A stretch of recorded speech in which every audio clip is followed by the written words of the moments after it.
there have been a lot of mergers or the idea being floated around, especially you had ATK and MTK merged, and I think Yes. there are rumors of Chennai and FC and Chennai City FC merging. I don't know whether it's true or not, but the rumors are floating around. Do you think like these mergers are more detrimental than beneficial, as it reduces the number of big profile teams and the potential of bigger city derbies, which probably could increase the fanfare? Um. So yes and no. Uh, of course, mergers.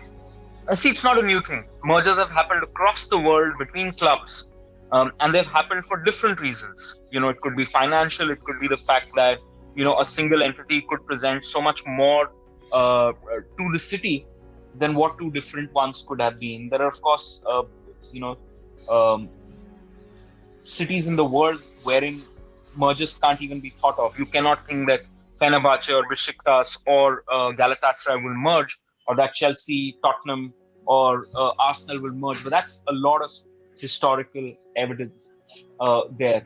On the other side, look, uh, football now is a big time commercial financial commitment, and one in an ecosystem that's not excuse me, that's not necessarily rewarding at this point in time, that you can earn a lot of money. Sponsorships are not easy to come. It's not that the fans are paying a lot of money to come into the stadium. If you look at Calcutta, uh, it's tough in terms of the fans. There's so many strong religious fans there, but is the commercial opportunity huge from ticket paying fans? It's not. In India, if you look at the overall numbers, and football is way down that pegging order, merchandise and ticket revenue would contribute to not more than 8 to 9% of the overall revenue. Football even lesser. Now that number, if you go to even the middle rung clubs and leagues in Europe or somewhere else, that number is much, much, much higher.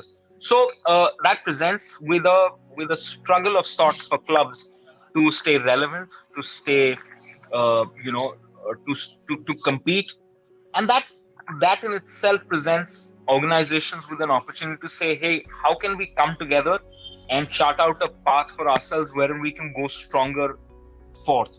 In which case, it makes complete sense. ATK, represented by a very strong corporate house in Mohun, represented by a very strong culture-defined club, come together and say, why don't we take the path forward together?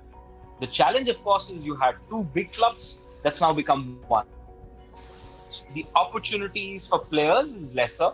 The number of teams have become lesser.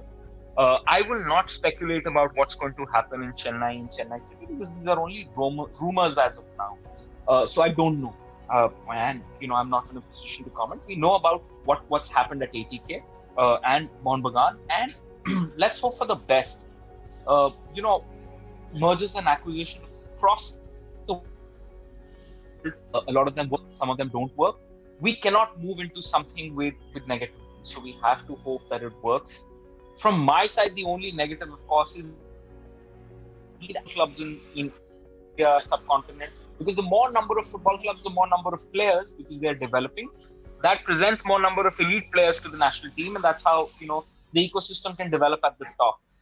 Barring that, I it's I won't say it's an experiment. It's happened previously as well, but we will find out. And I think it's largely positive.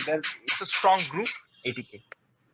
Player-wise, it would have to be Steven Gerrard, just because, again, before he became a journalist, he was someone I just admired massively in terms of the absolute complete footballer. I think if you were trying to make a footballer in a factory, it would be Steven Gerrard, someone who, I think JV Carragher summed it up best once when he said, Steven Gerrard's biggest strength is he doesn't have any weaknesses. The stadium. I don't see really need to do that, mainly such a big spending. But it's true that it would be a fantastic stadium. That's not bad, but you have to be careful. And mainly at this moment when we are going to face a very difficult time.